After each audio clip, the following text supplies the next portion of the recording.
हाँ जी, पापड़ी चना चाट की बहुत मज़े की रेसिपी लेके आई हूँ। मुकम्मल देखिएगा। हरी चटनी के साथ इसकी सर्विंग करेंगे और प्रेजेंटेशन के अकॉर्डिंग भी बहुत बेस्ट रेसिपी दे रही हूँ।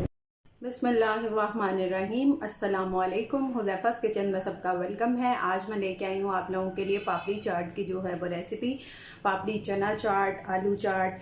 तो जल्दी से चलते हैं रेसिपी की तरफ।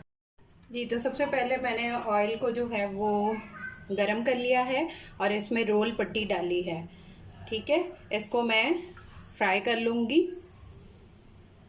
जी, तो मैंने लो फ्लेम पे इस तरह से इनको रेडी किया है। मैं सारे कर लेती हूँ दोनों साइड से। इस तरह का करके आपने इसको निकाल लेना है और इसका ऑयल जो है वो रिमूव कर देना है। तो ये हमारे पापड़ी रेडी है। अब इनको साइड पे करते हैं। जी, तो सबसे पहले चने ले लेंगे। मैंने बॉईल किए हुए थे। बिस्मिल्लाहिर्रहमानिर्रहीम।